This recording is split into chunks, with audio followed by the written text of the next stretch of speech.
सभी किसी भी जाति का हो, धर्म का हो, सबको एक वोट का अधिकार है और उसका मूल्य भी एक ही। दूसरी महत्वपूर्ण बात जो है आर्थिक समानता की, वो अभी भी अधूरी है। और बाबा साहब ने कहा था कि हमारे कार्यों को यदि आगे न ले जा सको तो पीछे भी मत जाने देना।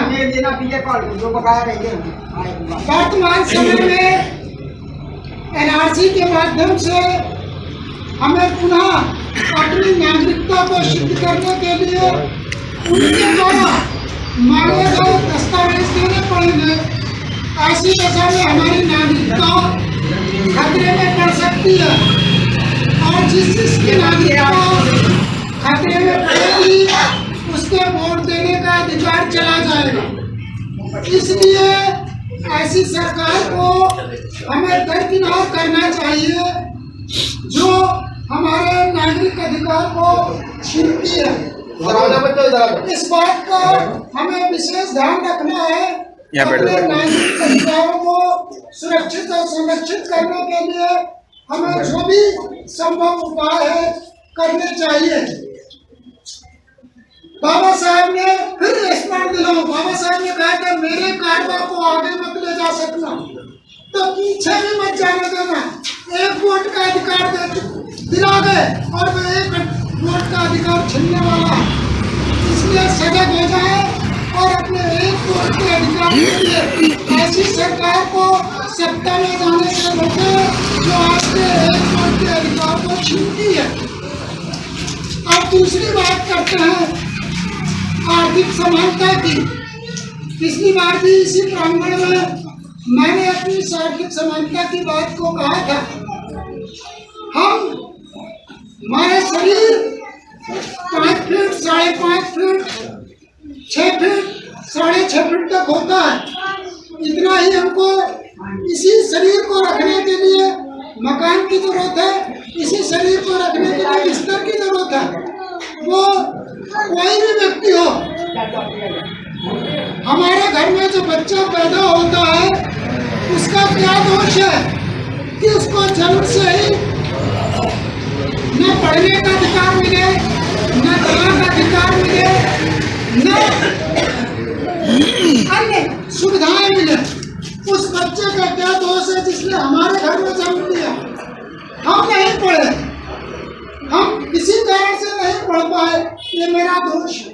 लेकिन मेरे घर में जिस बच्चे ने जन्म दिया उसका क्या दोष? उसको तो समानता का अधिकार मिलना चाहिए, उसके शिक्षा की व्यवस्था होनी चाहिए। हम राज्य की कल्पना ही इसीलिए करते हैं ताकि राज्य इक्वलिटी लाए। अगर राज्य इक्वलिटी नहीं ला सकता, समानता नहीं ला सकता, तो फिर हमें राज्य की जरूरत है। फिर तो जंगल राज्य, फिर जंगल राज्य चलने दो। तो जब हमने राज्य की कल्पना की है तो हमें राज्य की व्यवस्था ऐसी चाहिए जो सबको भोजन के अधिकार दे सके, शिक्षा का अधिकार दे सके, समानता और भाईचारे का अधिकार दे सके। ऐसी सरकारें जो ऐसे ध्वंस फैलाती हैं, हमें उन्हें भी सत्ता से दूर रखना पड़ेगा। हमने सन 2013 में एक संघर्ष किया था। तब बताया गया था, हम भी युवा थे, हमें बताया गया था भ्रष्टाचार देश में रहा, कालाधन विदेशों में द्वारा हमने सहयोग किया। ये अपेक्षा थी कि जो पार्टी आएगी वो कुछ अच्छा करेगी, लेकिन उसने अच्छा न करके बुरा ही बुरा किया। पिछली पार्टी ने क्या बुरा किया वो मैं आपको बताऊं।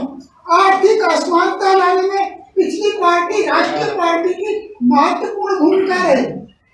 अगर हम सरकारी सेवा में जाते हैं तो आप सभी भली भांति जानते हैं जो सरकारी सेवा से जुड़े हैं। अगर आप चपरासी पर ज्वाइन करते हैं तो मान लीजिए आपका वेतन 10,000 है, तो 10,000 में हमारा पूर्ण विषय रहता आर्थिक समानता। बाबा साहब ने 3 विषय छोड़े हैं, सामाजिक समानता, आर्थिक समानता और राजनीतिक समानता। राजनीतिक समानता पर बाबा साहब पहले ही काम कर रहे हैं।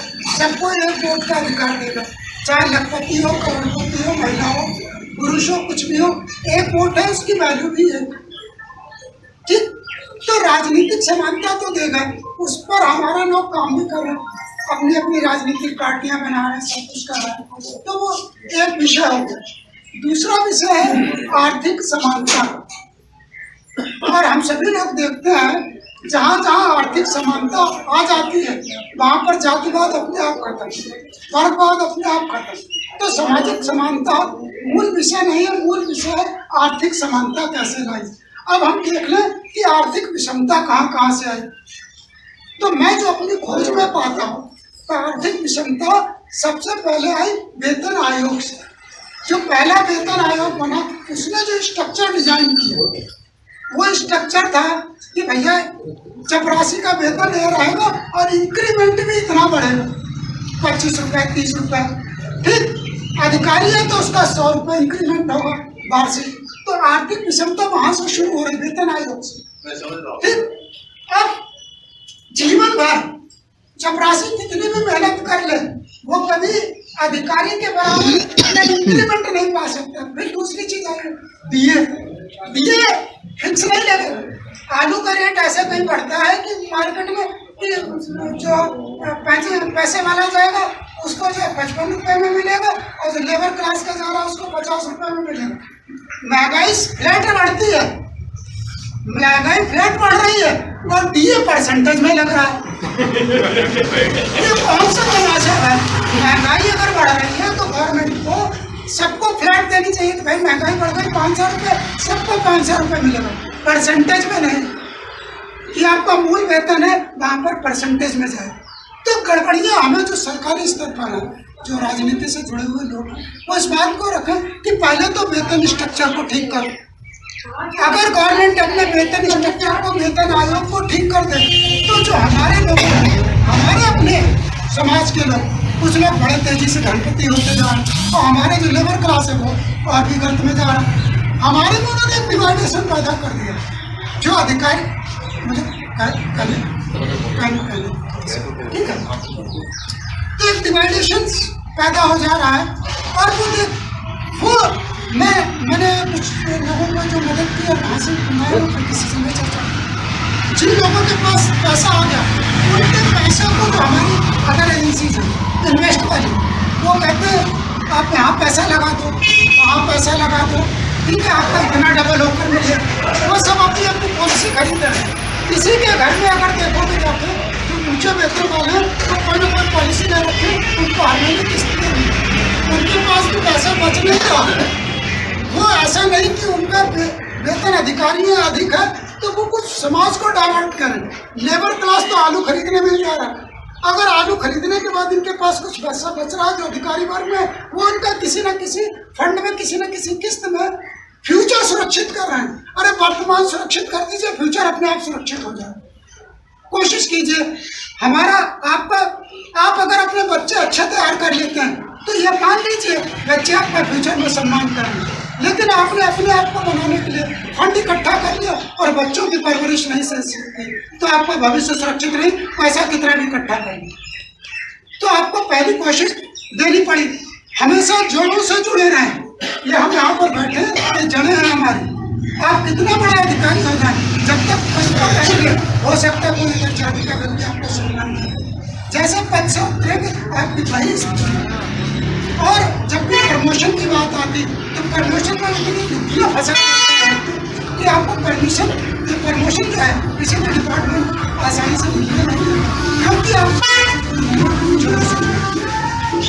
तो हमें आर्थिक समानता के मॉडल को जो सरकार के स्तर पर गड़बड़ चल रहा है उसे ठीक करने के लिए विधिक पहल करनी पड़ेगी, सामाजिक पहल करनी पड़ेगी, राजनीतिक पहल करनी पड़ेगी।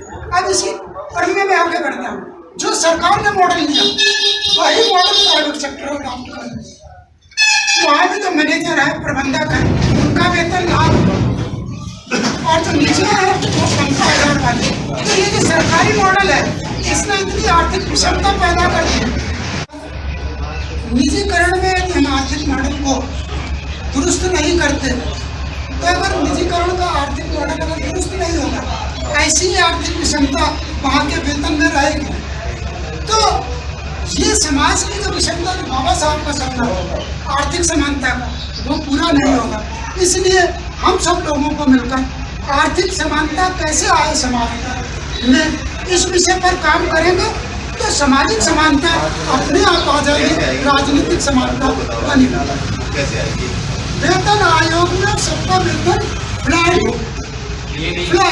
जिस तरह से वेतन यदि फ्लैट हो जाएगा, ठीक है, आपको योग्यता के कारण पद मिलता है, पद पर काम करने की सहूलियत मिलती है आपकी। देखिए अच्छा, विश्व में कहीं ऐसा अभी हमारे समाज के पास जिसके पास जो है वो ले लिया है, किसी के पास धन होगा उससे हम धन ले लें, जिसके पास श्रम होगा उससे श्रम ले लें, जिसके पास ज्ञान होगा उसके पास से हम ज्ञान लें। क्योंकि अगर हम सभी से एक ही प्रकार की अपेक्षा करेंगे तो हमारा समाज उसके लिए तैयार नहीं है। जिसके पास धन होगा हो सकता है वो धन कमाता रहा हो, उसने ज्ञान अर्जित ना कर पाया हो, वो इतना धन कमाने में व्यस्त हो कि उसके पास समय ना हो। तो हमें जो हमारी प्रबंधन कमेटियां हैं है ना समाज की, उनको इस बात का ध्यान देना चाहिए कि हम कहाँ से क्या ले सकते हैं और उसकी एक वैल्यूएशन होनी चाहिए। जो व्यक्ति ज्ञान बांट रहा है तो उसके ज्ञान की वैल्यू क्या है, उसको संगठन में कंसिडर किया जाना चाहिए। इसने जो ज्ञान दिया, जो लेक्चर दिया 45 मिनट का, 50 मिनट का, उसकी वैल्यू क्या है, हम उसे संगठन में मूल्य के रूप में कन्वर्ट करके जाए, अपने संगठन में दान समझें। हम कोई श्रम दे रहा है तो उसने कितने घंटे संगठन में श्रम दिया, उसको मूल्य में कन्वर्ट करके हम उसे संगठन में दान समझें। जो डायरेक्ट धन दे रहा है उसके धन को भी हम मूल्य में कन्वर्ट करके संगठन में उसको लें, तब हम सबकी भागीदारी जोड़ सकेंगे।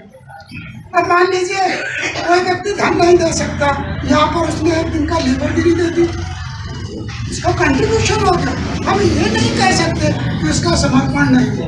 तो इसलिए हमारा सभी से निवेदन है, जिससे जो मिल रहा है उससे वो लिया जाना चाहिए और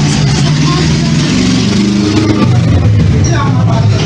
तो ये तो हमारा संगठन के स्तर पर छोटी सी बात है और मैंने कह दी। उसके बाद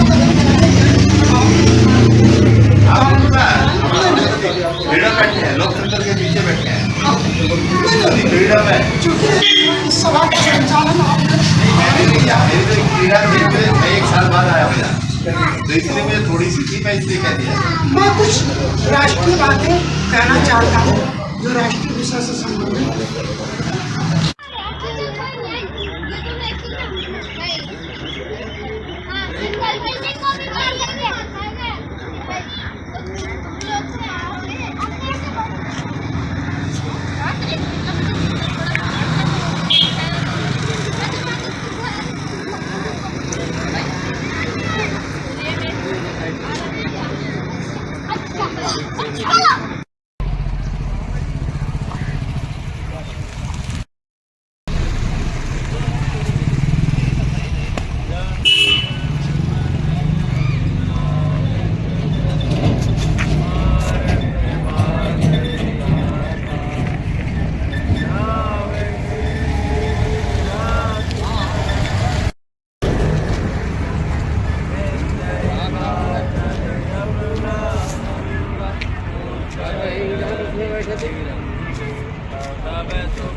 बच्चे लोग कैमरे की तरफ देखें। पढ़ना तो दे। अरे आप उधर फोन में देखो, फोन से। अरे मंदिर पे आ जाओ, काफी लोग आए सब। हैंडल आगे लगाने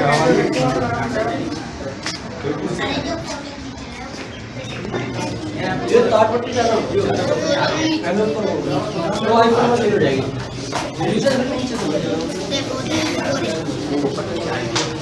बच्चे इधर बैठो, तो फिर आधे इधर बैठो, आधे उधर बैठो। बढ़िया फोटो आएगी इधर।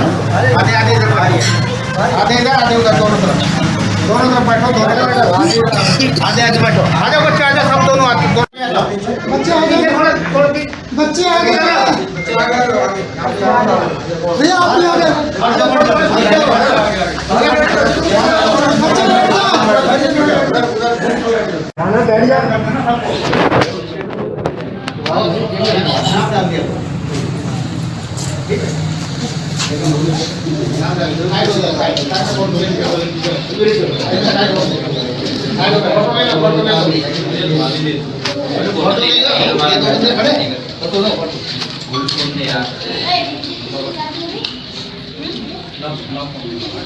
जरा एक बार हमारी तरफ देख लें। इधर देखो, इधर दिखा देखो।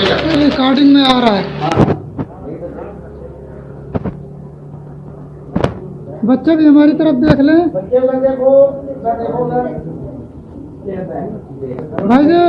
भाई लोग आप भी जरा एक बार हमको चेहरा दिखा दें।